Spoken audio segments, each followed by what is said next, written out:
Thank you, Rob. And thank you for the opportunity to talk here. And the term science funding in Australia is mortally wounded might be a slight exaggeration, but I think it's got a severe case of arthritis, if nothing else.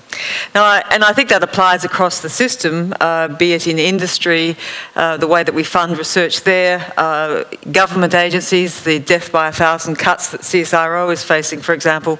But I'm going to focus in this brief talk on the university sector. And again, there are a variety of issues, but I want to focus on what I think are the two biggies. So problem number one is the fact that the system is really unsustainably competitive these days. And I'm sure a number of you in the audience have very first-hand experience of this. And the reason is quite simple. The numbers of application here, I'm showing NH and MRC project grant applications, but I could show you a number of equivalents for other programs. The numbers of applications over the last 5 years or so have been increasing quite dramatically.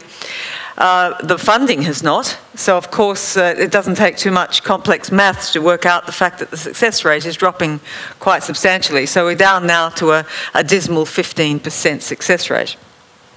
And that's not just in this program. So if you look across a range of the NH and MRC programs, be they the grants, which I've just shown you, or career fellowships, early or mid, again, 15–14% success rates.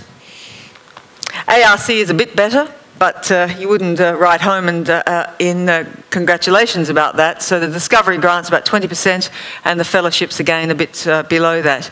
So this is a system which is not sustainable in its current form. It's demoralising for people having to apply for these grants, and many of the grants are classed as clearly fundable, but they haven't got the funds to do it. So it's unproductive for people to spend all their time doing this. And it's difficult for early career researchers. How do you establish yourself in the system? Those of us somewhat older than that can probably remember the very first grant. We got a small grant from a small foundation, but boy, it gave you a confidence and put you on the way. That's tough to get these days. The second problem is a bottom-up approach, I call it.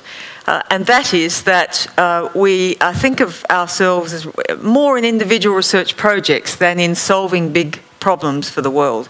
So, you know, we've all got our pet areas of research and we say, gee, I want to do a project on this. It's pretty exciting science. I'm going to do it. And by the way, the end application one day will be. But it's not done in any kind of coordinated fashion in getting scale, which is necessary if you're really going to address a big issue in the world, or the end user engagement. So it's driven from the bottom up as opposed to the one who's ultimately going to have to put this into practice. What do they need? And these are some statistics that back that up. If you look at the total funding in ARC and NH and MRC, about 20% of it goes to what you call the program centre grants. That is, the rest of it is more the smaller projects and, of course, people funding as well. And in the linkages with industry, linkage grants or development grants for NH and MRC, it's only 6% of the funding. And so you're getting very, very, very few applications coming through in that area. One of the flagship programs that's in this area, the CRC program, has a budget which is significant, but it's only 10% of that total ARC NH MRC equivalent. So what's the solution? Enough about problems. I think there's a number of things we could do. What we're not going to have, I would predict, unfortunately, is more NH and MRC ARC funding in the system. This is a trend over time. It hasn't changed much over the last few years. And with the economic situation the way it is now, I can't see that changing. So I wouldn't sort of sit back and say, well, maybe they'll improve that system. The first solution I would suggest is that we do need to focus our research more and effort more into outcome-driven, multidisciplinary collaboration that really brings scale to the system. And I will, blatant self-interest here, show you as an example of this, the CRC that I chair, Cell Therapy Manufacturing, headquartered in Adelaide. And that's focusing on technologies to grow and expand cells to be used in therapeutic purposes. So it's not focusing on the biology or the science behind the cells themselves, but it's addressing what is a key growing problem in this industry, and it's a nascent industry which is set to explode, maybe become the next big area of medicine, and that is that how do you grow these cells? How do you, in a way that would make them cost effective for normal application in medicine?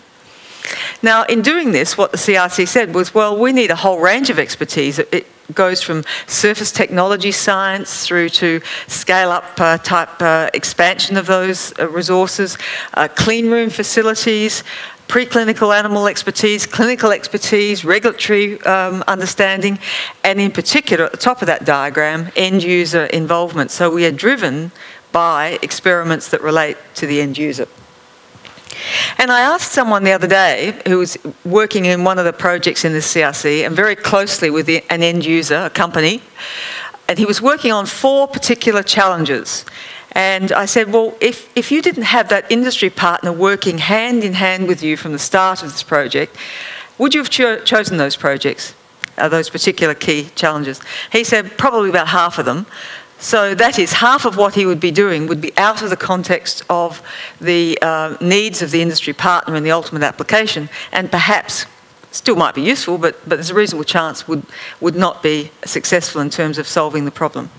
So that's the kind of thing I think more and more we're in a world competitive situation we have to focus on. The second one, and you've all seen this slide I'm sure, is to improve linkages with industry. NHMRC ARC is not the only source of funding. It's not going to increase in future. We need to diversify our industry sources into universities. And industry is an obvious case example. And they're much more end-user focused to boot. So here we are, Australia at the bottom of the pack in terms of its relationship and collaboration between universities and companies. And the trouble is, we have in our sector, 70% of our researchers are in the university sector, only 30% in companies. So if these two sectors don't get together, we're in the proverbial. So the third solution, I think, going on from that, is to prepare more of our graduates to go into that industry sector so that we can address this issue of only having a minor proportion of our researchers in that sector. And I might add too, in terms of granting, I gave you those very pessimistic projections, but if you were to go for an ARC linkage grant, the success rate's 36%. So, you know, it's a pretty simple equation. Why not go for linkage grants and work with industry?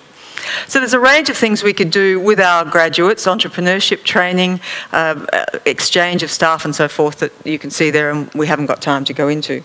So I think those are the 3 issues I think that we need to do. More scale in effort of what we do, better industry linkages and better training for our graduates, right down preferably to primary school to be honest, but that's Martin's problem and he will address that subsequently, certainly in our university degrees.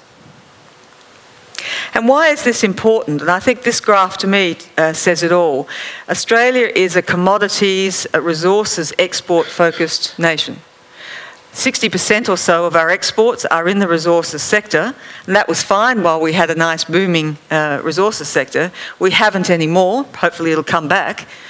But I think it has opened everyone's eyes to the fact that this country needs to diversify its industry base and its economy, and that's got to be in some of these other sectors that are there.